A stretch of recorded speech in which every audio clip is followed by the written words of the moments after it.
Hello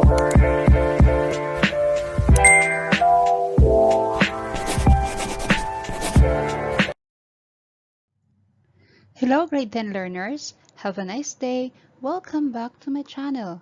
For today's video, I'll be discussing to you how to write general equation of a circle to standard form and find its center and radius.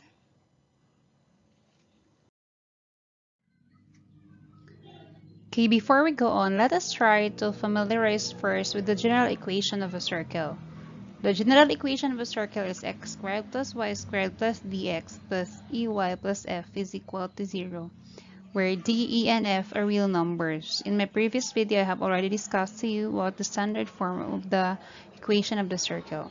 So now let's have an example wherein we're going to write the equation to its standard form, and we have to determine the center and as well as the radius of the circle with the given general equation.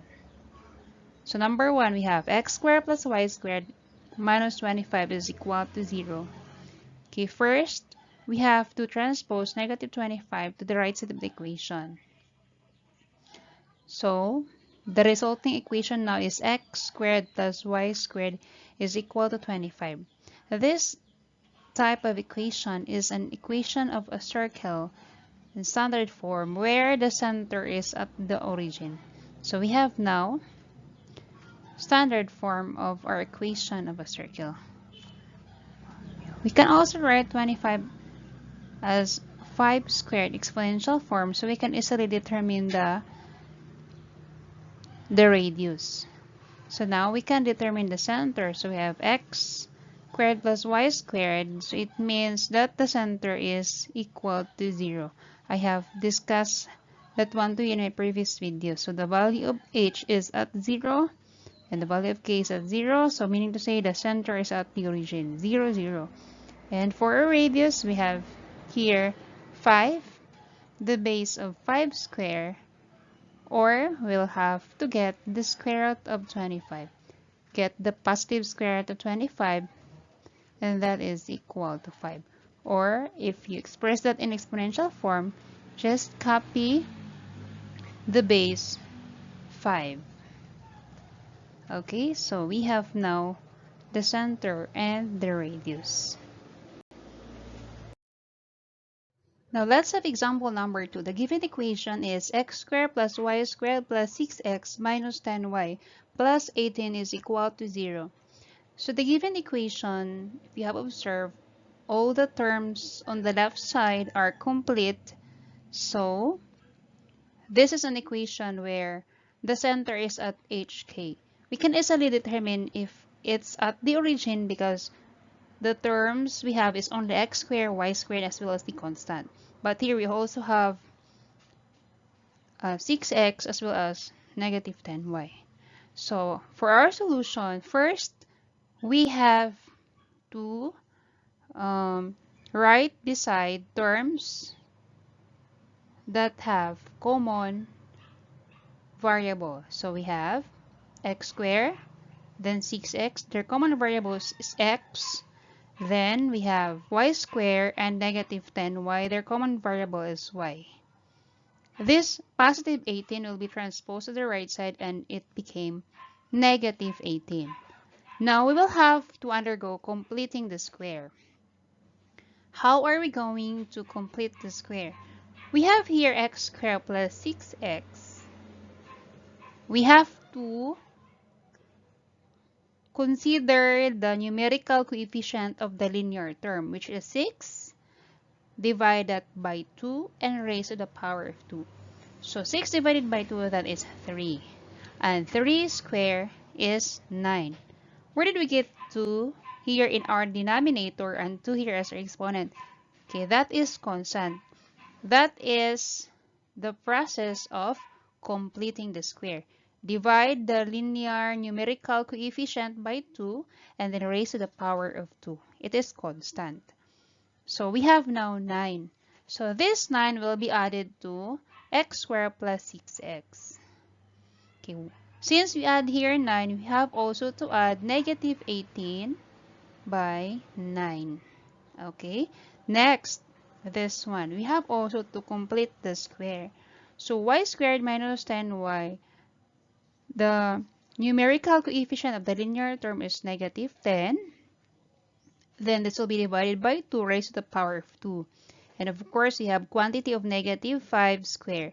So the answer is 25.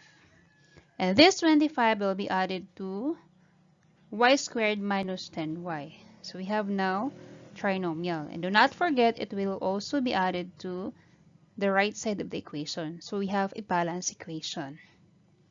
Next, we have to undergo factoring. Always remember that once we undergo completing the square, the resulting trinomial is always a perfect square trinomial. So it will be easy for us to factor out perfect square trinomial. Okay, how to factor out? Just copy the square root of the first term. Square root of x squared is x. Sign of the middle term is plus. The square root of 9 is 3. And it is a binomial that will be raised to the power of 2. Next, plus, this one will be factored out also. Square root of y squared is y. Sign of the middle term is negative. Square root of 25 is 5. And it is a binomial again that will be raised to the power of 2. Then simplify the right side of the equation. So negative 18 plus 9, that is equal to negative 9. And negative 9 plus 25 is 16. That's why we have here 16. So if you have observed, we have now equation in standard form. Okay, so we have quantity of x plus 3 squared plus quantity of y minus 5 squared is equal to exponential form for 16. Square root of 16 is 4, and it will be raised to the power of 2. Okay, either of the two. So we can now easily determine the radius as well as the center. And our center is negative 3. This one, as what I have discussed in my previous video, if this is positive, then we'll have negative. Okay, this one for our h. Okay, we have negative 3. You get the opposite sign. And this negative 5, so we have positive 5. That is now our center. For our radius, we have 4, or the square root of 16. So our radius is 4 units.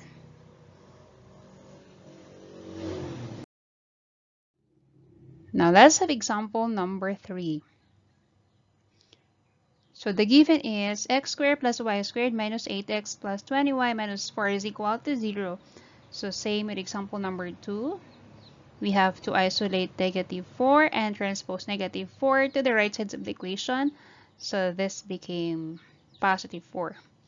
So I write again terms with common variable, or we have to group terms with common variable.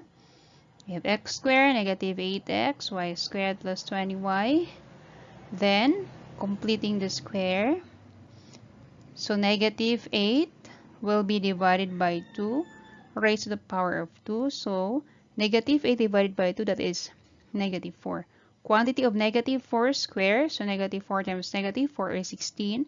So, we have to add 16 here.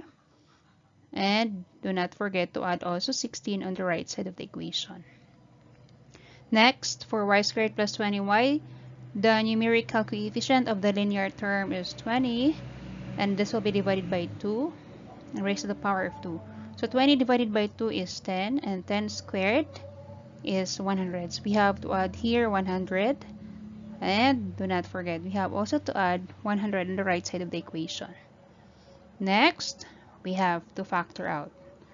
So factors of x squared. The square root of x squared is x.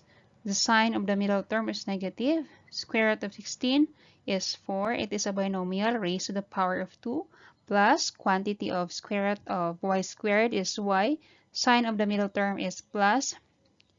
Square root of 100 is 10 and raised to the power of 2. Simplify the right side of the equation. So we have to add 4 plus 16, that is 20 plus 100.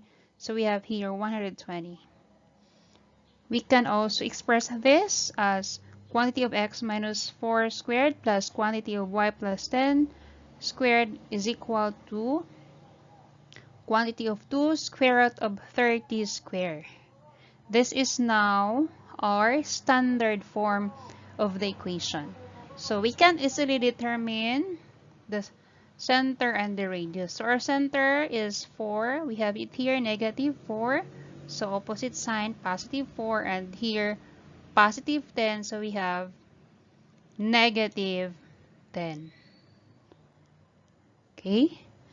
Next, we have our radius, 2 square root of 30 units.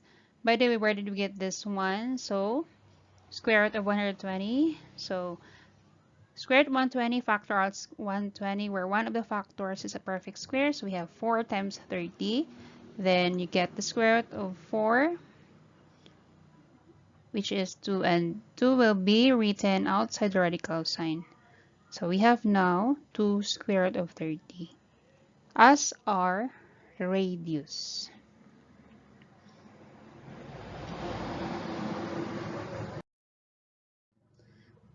Okay, last example. 3x squared plus 3y squared plus 6x minus 12y minus 105 is equal to 0. So in example number 4, the numerical coefficient of x squared and y squared is 3. So first thing we have to consider is that the numerical coefficient of x squared and y squared must be 1.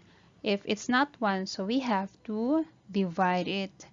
So first, divide the whole expression by the numerical coefficient of x squared and y squared, which is 3. You also have to divide the right side of the equation. So the resulting equation now, 3x squared divided by 3, so we have x squared. 3y squared divided by 3 is y squared. 6x divided by 3 is 2x. Negative 12y divided by 3 is negative 4y. And negative 105 divided by 3 is negative 35. And of course, 0 divided by 3 is equal to 0. So if you have observed, we have now terms for our x squared and y squared where the numerical coefficient is only 1. Okay, so let's continue. So transpose negative 35 to the right side of the equation. Then we have to complete the square. So copy the numerical coefficient of the linear term, which is 2, divide by 2, raised to the power of 2. So 2 divided by 2 is 1, 1 squared, that is 1. So we have to add 1 here, 1 also on the right side of the equation. Next, here we have negative 4, numerical coefficient of the linear term, divided by 2, raised to the power of 2. Negative 4 divided by 2 is negative 2, and quantity of negative 2 squared is equal to 4. So we have to add 4 here and add also 4 on the right side of the equation. Next, factor out. So factors of x squared plus 2x plus 1 is square root of x squared is x, sign of the middle term is plus, square root of 1 is 1, and this is a binomial raised to the power of 2, plus square root of y squared is y, sign of the middle term is negative, square root of 4 is 2. Again, this is also a binomial raised to the power of 2. Simplify the right side of the equation. So 35 plus 1 is 36, plus 4 is 40. And we can also express this where 40 is in an exponential form. So we have quantity of x plus 1 squared plus quantity of y minus 2 squared is equal to quantity of 2 square root of 10 squared. So we can now easily determine our center, which is negative 1 and positive 2. Again, always consider the opposite sign. So for radius, we have 2 square root of 10 units. Again, how did we get this 2 square root of 10? So we have here 40. Square root of 40 can be factored out as 4 times 10. 4 times 10 because 4 is a perfect square, and you get the square root of 4, which is 2, and write it outside the radical sign. So we have now 2 square root of 10, and it will be raised to the power of 2 if it will be expressed in exponential form.